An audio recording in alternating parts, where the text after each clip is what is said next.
morning. My name is Shane Bryant. I'm the pastor of Christian Leaders Church in Ladysmith. And today I thought I would discuss something that is of great interest, especially in our kind of postmodern Christian world we live in today. And I want to do a lot of my talking from a book I recently purchased by Dr. William Lane Craig, which is called On Guard. And this is to give, or rather equip, the Christian with some reasonable evidence when they're speaking to people that maintain that there is no God, or people that maintain that we are just products of a eternal universe, or whatever argument they may use, that we in ourselves are really our own gods. We are autonomous and we get to make our own decisions. And I want to say, if I can just go and tell you what reasonable means. If I look at the dictionary, reasonable means an agreeable, or rather agreeable to reason or sound judgment, or logical. And I want to say I find this book, all of the above. I find it definitive. I find it reasonable, logical. It comes to a sound conclusion. I find it also extremely profound, the way Dr. William Lane Craig wrote this book in order to equip people to be able to reason with others. And I want to just remind you that reasoning with others does not necessarily proselytize them or bring them across to your faith, but it gives them something sound, some sound reasoning to think about why Christians are Christians. And I'm saying, talking to the genuine Christian, although the world is so full of quasi or pseudo Christians that have brought disdain and disrepute to Christianity, and sometimes we sit back and we kind of think to ourselves, no wonder the world doesn't want Christianity, because of all the shenanigans that seem to take place within the Christian circle and the Christian churches. But without getting into too much of that discussion this morning and digressing off onto that, I want to actually read some excerpts out of Dr. William Lane Craig's book, speaking to mostly the atheist, but I also think there are people that probably inadvertently are atheists, although they don't claim to be atheists at all. And by the way, atheist or atheist, as it's correctly pronounced, means against God. There is no God. In fact, the ultimate cause is that we are gods. We make our own choices. And therefore I'm going to read a few excerpts out of his book from page 29, which I find very, very interesting. And I'm going to skip a few pages just for the sake of not making this video too long, but also just to give you some reasonable or some reasonable evidence to think about what he says and why he says, and in fact why I believe what he says to be profoundly true. And on chapter 2, he entitles his page, on page 29, he entitles his chapter, "What Difference Does It Make If God Exists?"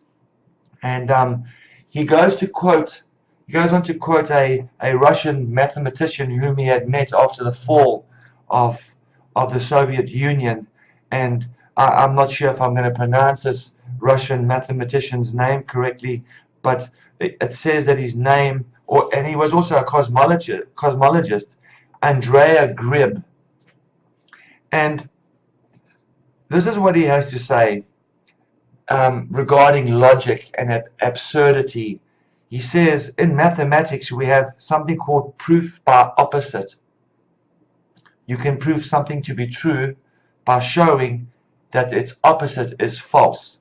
And that's pure logic. 1 plus 1 is 2. You can prove that 1 plus 1 is not 3, although some people would argue with that and get all philosophical about that. But in general terms, for the most part, most people would agree with that statement. And then he goes on to say, for 70 years we have tried Marxist atheism in this country, and it didn't work. So everybody figured the opposite must be true. and therefore he's implying that there is a God, and this God, the Christian God, has to be a true God. And William Lane Craig goes on to say, part of the challenge of getting American people, and by the way, I'm from South Africa, so it's equally true within the bounds of our country, for people to think about God, is that they become so used to God that they just take him for granted. They never think to ask what the implications would be if God does not exist. As a result, they think that God is irrelevant.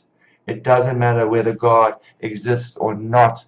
And when it comes to atheism, or even the inadvertent atheist, that would be absolutely true for him or for her.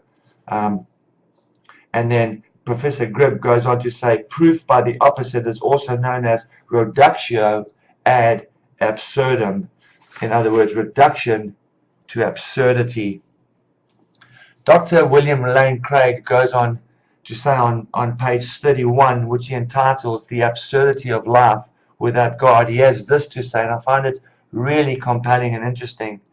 If God does not exist, then both man and woman, by the way, and the universe are inevitably doomed to death. Like all biological organisms must die. With no hope of immortality, man's life leads only to the grave. His life is but a spark in the infinite blackness, a spark that appears, flickers, and dies forever. And he goes on to quote a philosopher and atheist philosopher, Sartre, who observed this: several hours or several years make no difference once you have lost eternity. And if I can flip over a few pages, lest I drag this little podcast or video clip out too long, I want to go to page 37, where Dr. Craig says this: living in denial. Unfortunately, most people don't realize this fact. They continue on as though nothing has changed. I'm reminded of the story told by the 19th century atheist Friedrich Nietzsche of a madman. And by the way, this is a very popular story. Most people know this. If you go to university and you study philosophy, you would very soon find out about Friedrich Nietzsche. Not only was he an atheist, but a philosopher of note, a remarkable philosopher, just to add. But this is what he has to say. Friedrich Nietzsche speaks of a madman who in the early hours of the morning burst into the marketplace with a lantern in hand, crying, "I seek God, I seek God." Since many of those standing about did not believe in God, he provoked much laughter. Did God get lost? They taunted him. Or is he hiding? Or maybe he has gone on a voyage or emigrated. Thus they yelled and laughed. Then, writes Nietzsche, the madman turned into their midst and pierced them with his eyes. Whither is God, or where is God? I shall tell you, we have killed him, you and I. All of us are murderers, but how have we done this? How were we able to drink up the sea? Who has given us the sponge to wipe away the entire horizon? What did we do when we unchained the earth from its sun? Whither is it moving now? Away from all suns. Are we not plunging continually?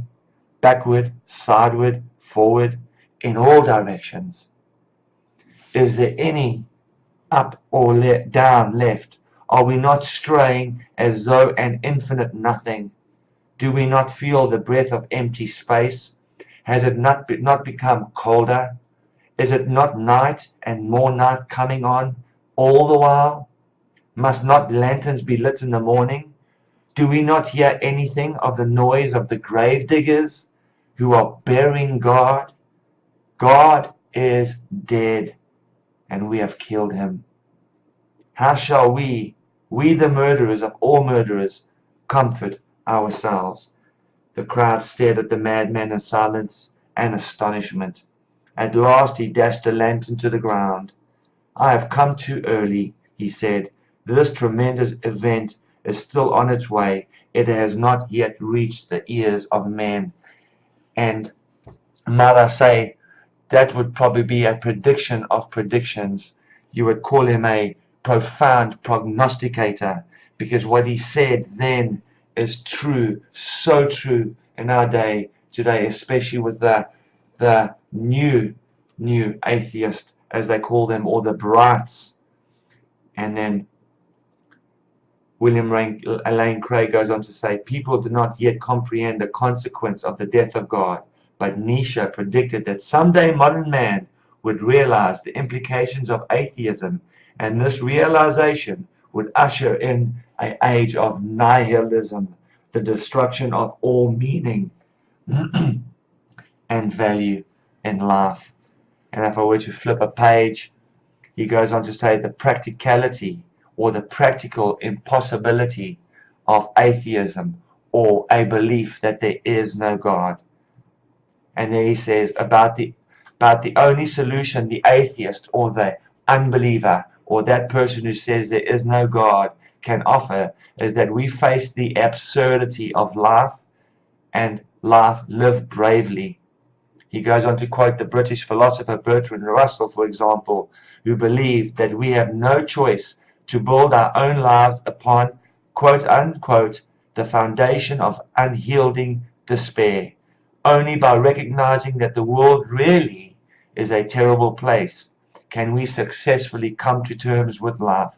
Camus, by the way, another philosopher, says this, that we should honestly recognize life's absurdity and then live and love for one another. Francis Schaeffer, a Christian apologist and also a profound philosopher, says this, "Modern man resides in a two-story universe. In the lower story is the finite world without God. Here life is absurd, as we have seen. In the upper story are meaning, value, and purpose." And I'm going to get to that a little later. Now, modern man, atheistic man, the man who is autonomous, the man who is liberal, the man who says, "I am my own person," that type of man lives in the lower story. Which story? The story of the absurd, infinite, or finite world, because he believes there is no God. But he cannot live happily in such an absurd world. Therefore, he continually makes a sort of leap of faith into the upper story. What upper story? The upper story of God, to affirm meaning, value, and purpose.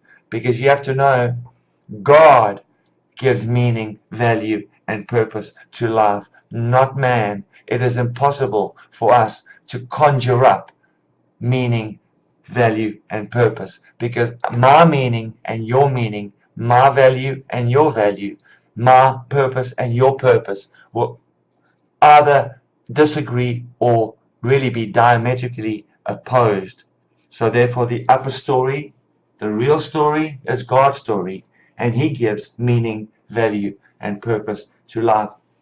The lower story is the physical world where man lives, that absurd finite world where it will just amount to death. And yes, we will die. Therefore, as the aphorism says, eat, drink, be merry, for tomorrow we die.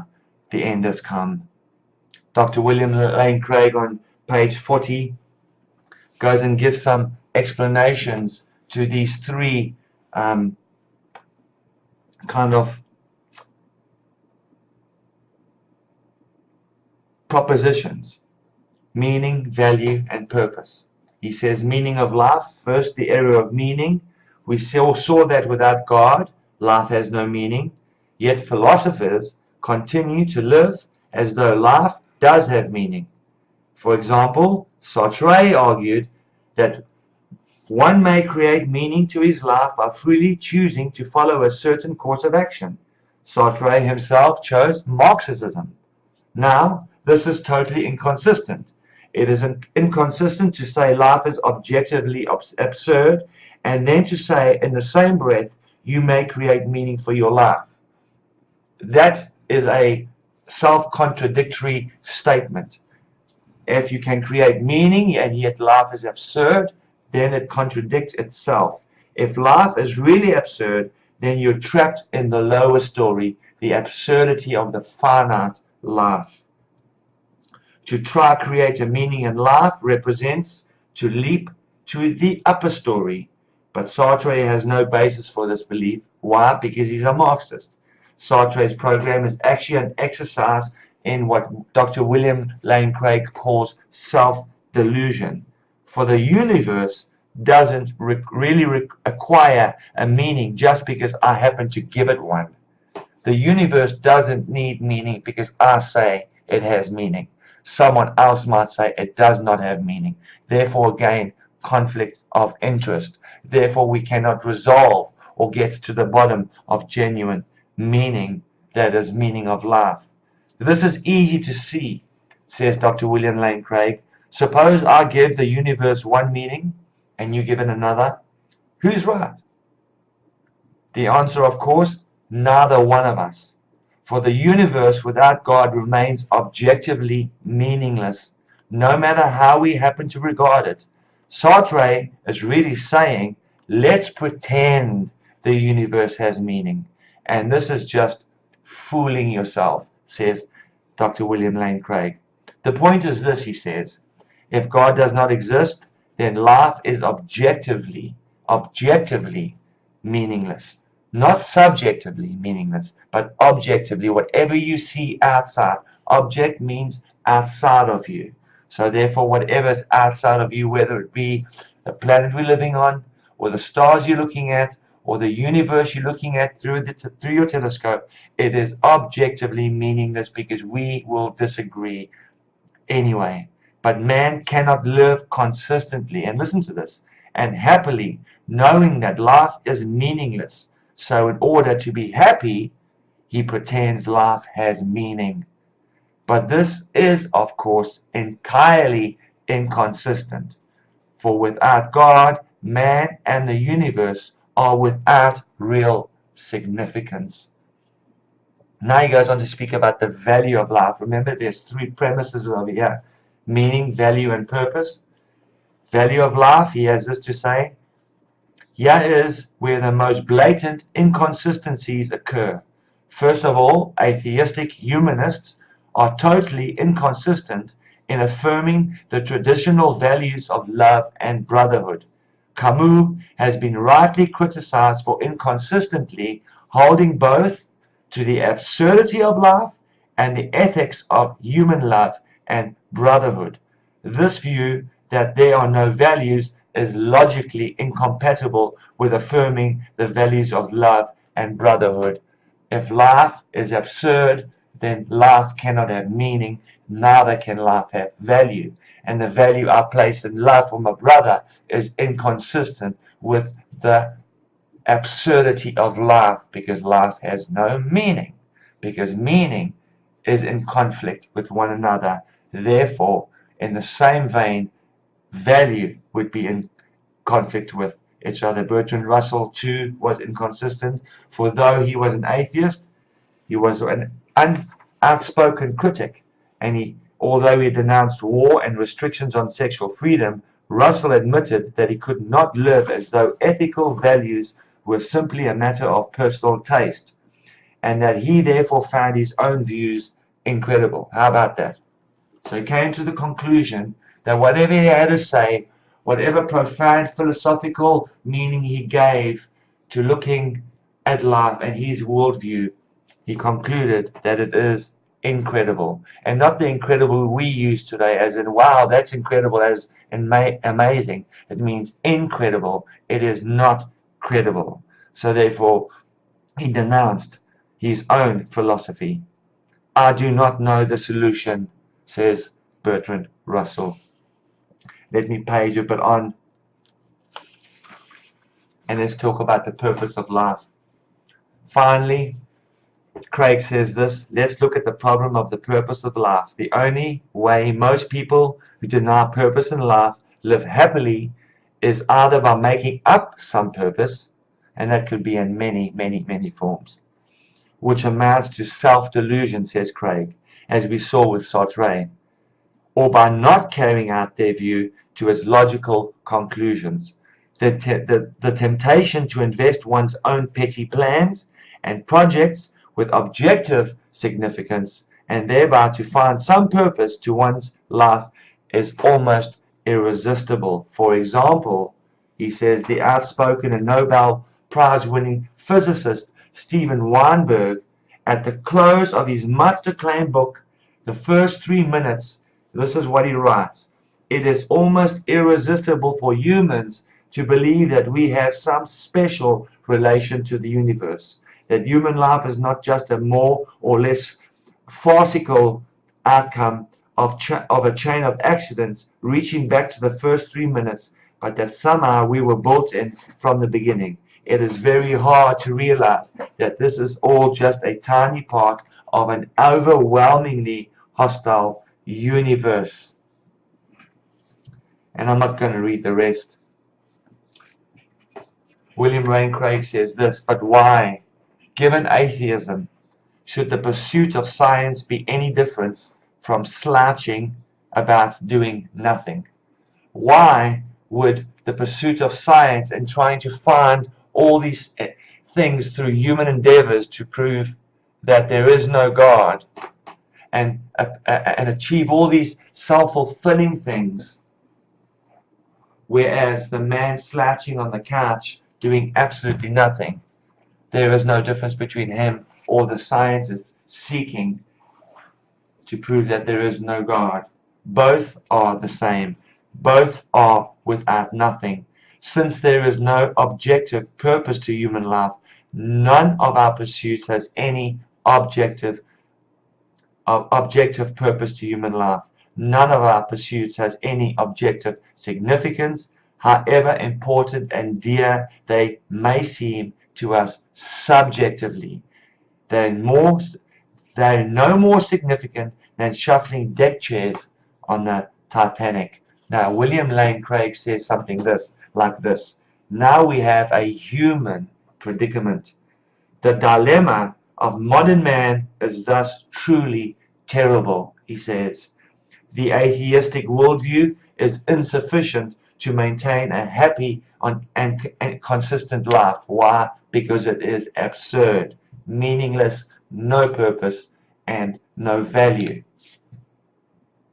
Objectively, maybe subjectively, you can say, I love my neighbor, but that's your choice. Your neighbor might not love you back.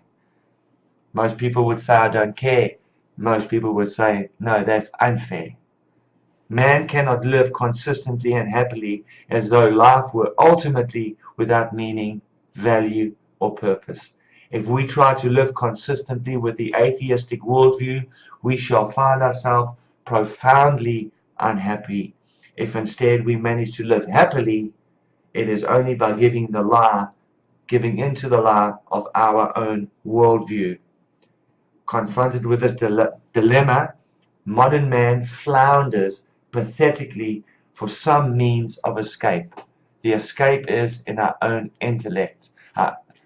Escape is in our own philosophical thinking. Let me just remind you, philosophical comes from the two words philosophia, lover of wisdom. And in this case, it's the lover of one's own wisdom, not the true wisdom that comes from heaven, not the true wisdom that gives purpose, meaning, and value, by the way. And that's just my own words I added in. He goes on to say, in a remarkable address to the American Academy for the Advancement of Science in 1991, Dr. L.D. Roux, confronted with this predicament. What predicament? The human predicament of modern man, boldly advocated that we deceive ourselves by means of some noble, quote-unquote, noble lie into thinking that we and the universe have any value. According to Roux, the lesson of the past 2 centuries is that intellectual and moral relativism is profoundly the case. He says the consequence of this realization is that the quest for self-fulfillment and the quest for social coherence fall completely apart. This is because on the view of relativism, the search for self-fulfillment becomes radically privatized. Each person chooses his own set of values and meanings. And again, let me say this, there are rapists out there who think nothing of raping. Who am I then to judge the raper that he is wrong? You might argue, say, social justice, but then social justice in itself is a civil justice. But remember, if we make up our own values and our own purpose and our own meanings in an absurd life, then social justice in itself therefore is absurd. Therefore, I cannot tell the murderer or the rapist, I cannot tell Adolf Hitler that he was wrong in murdering gypsies, nor can I tell Mengele, with all his barbaric, horrendous and demonic experiments on children, women, pregnant women, and all those horrendous things he did, that he was wrong. I have no right. He thought he was right. Adolf Hitler thought he was right in exterminating 6 billion Jews. Joseph Stalin thought he was right by exterminating 22 million plus of his own people. So what are we to do, says Rue? Rue says there is, on one hand, the madhouse option. We just pursue self-fulfillment regardless of social coherence. But on the other hand, there is the totalitarian option. The state imposes social coherence at the expense of people's personal fulfillment. Here we have dictatorship and no more autonomy or your own decision. If we're to avoid these two options completely, he says, then we have no choice but to embrace some quote-unquote noble lie that will inspire us to live beyond selfish interests and so voluntarily achieve social coherence. A noble lie is one that deceives us, tricks us, compels us beyond self-interest, beyond ego, beyond family, beyond nation, and beyond race. It is a lie because it tells us that the universe is infused with value, which is a great fiction. And because it tells me not to live for self-interest, which is evidently false, says Rue. Again, just all these contradictions, man-made. Whatever man is seeking without God is self-destruction. It will implode on itself. Although it is deeply philosophical, it will implode on itself. So it is false, evidently. But without such lies, Rue says, man cannot live. This is the dreadful verdict pronounced over modern man. Who pronounced the verdict? Man himself, because man says there is no God. By the way, if I can quote scripture, the fool says in his heart, there is no God. And if there's no God, there's no value. And if there's no value, there's no meaning. And if there's no meaning, there's no purpose. And I want to end with that. There's so much more that Dr. William Lane Craig has to say. If you're an atheist, if you're an agnostic, there's nothing wrong by going to buy his book on God. It's always good to read someone else's thought. And in fact, this is not just thought. I think this is some deep academic study by a person who has studied human beings, who has studied philosophy, has a few doctorates behind his name. So I think he does know what he is talking about, and he makes a reasonable defense. And let me remind you what reasonable means. It is agreeable to reason, to sound judgment, to come to a logical conclusion. And I think that's what Dr. William Lane Craig does. He comes to a logical conclusion. It's not to win someone over for Christ. I believe Jesus Christ himself does that himself. He says, no one comes to me unless the Father gives them to me. No one can come to me unless it's God's will. So it's up to Jesus whether he regenerates you or allows you to give your life to him. It's not the book's job, although the book makes some very good argument for why one should at least think that there is a God. And if there is a God, it is the God of the Bible.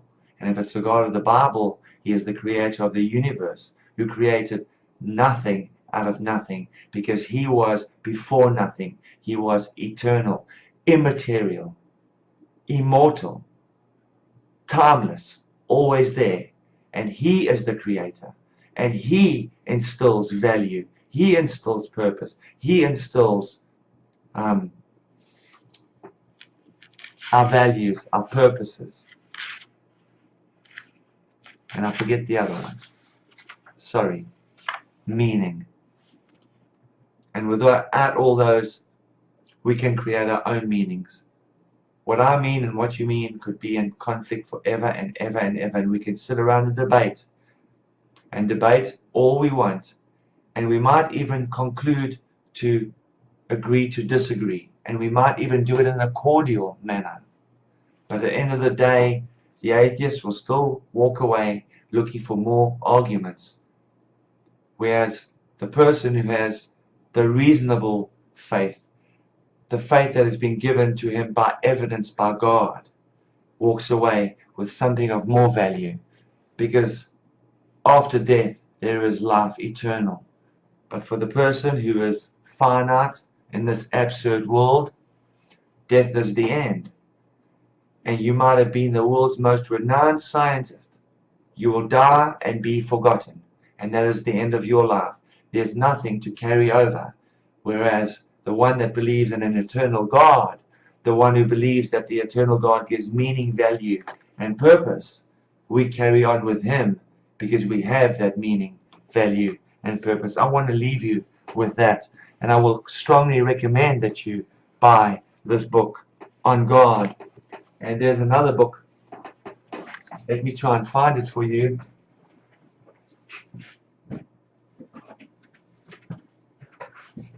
Reasonable Faith, Christian Truth and Apologetics.